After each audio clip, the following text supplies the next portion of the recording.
Hi guys, this is going to be the lesson that teaches you how to do the slip stitch, and I'm going to go through here and show you the stitch, and then I'll show you some a fun thing you can do with the slip stitch. Okay, to do the slip stitch, you can do the slip stitch into any kind of stitch, single crochet, double crochet, it doesn't matter.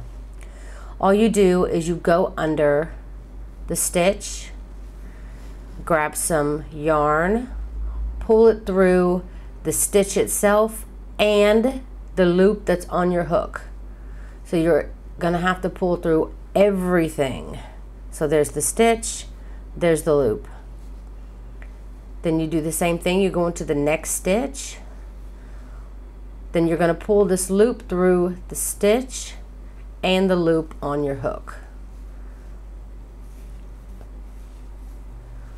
So you pull it through the loop, and this is where you would usually stop to do your single crochet, but instead you're going to go right through the loop again. So it's very simple. You're just basically exchanging the yarn that you're going to have for the loop that's on your hook. You're just going to pull through a stitch first to do it. So it's very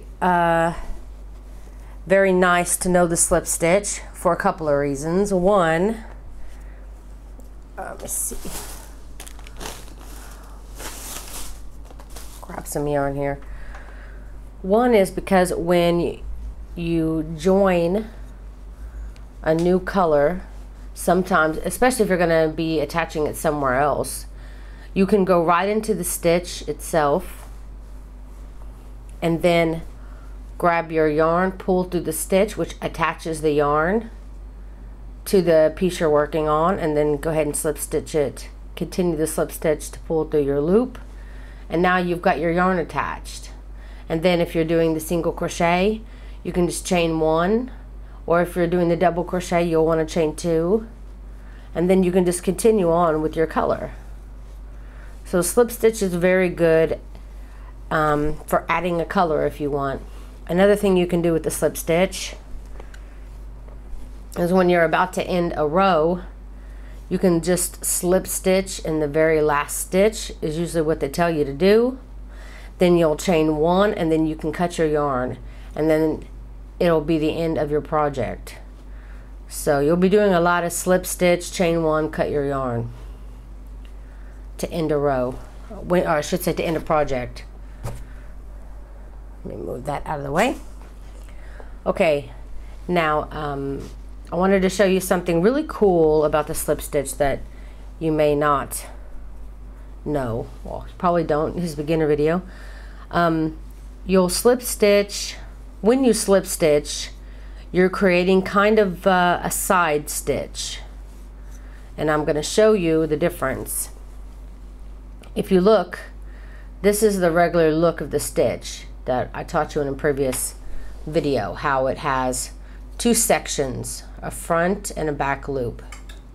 Now if you turn it slightly, you can see you have the same exact look on the other side. So it looks like this could be the stitches, or this could be the stitches. So it kind of gives like a repeat, like a, what's the word I'm looking for? Like a doppelganger on the other side. I mean, it's exact opposite.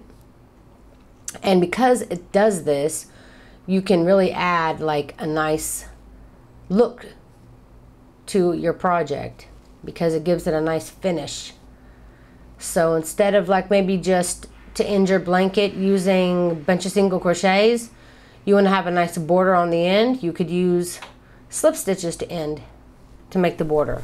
Another cool thing about these stitches being this way is it leaves this little line of stitches on this side and this side. If you work through the top loops only, like say this looks like it's a stitch and this looks like a stitch. Now if you just take just the top loops, this one on this side,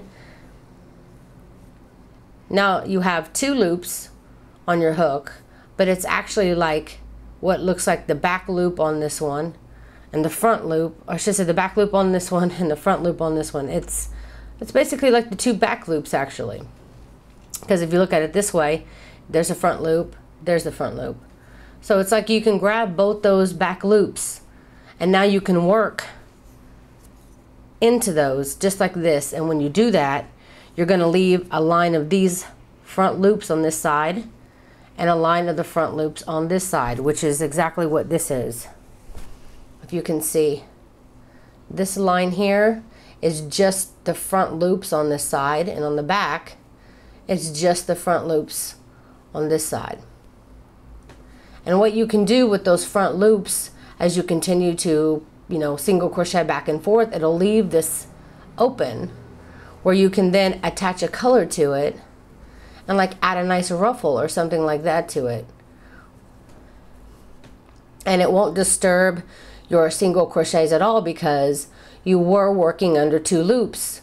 You just had this extra loop on each side, and now you can use those extra loops to add some texture or something to your project, which I use this to make my ruffle purse that I made.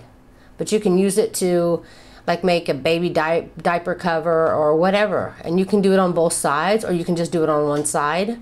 The sky's the limit.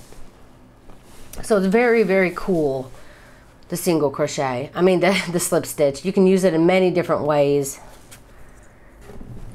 but mostly you'll be using it for ending your row. But that's it. That is how you do the slip stitch. I hope that you enjoyed this tutorial.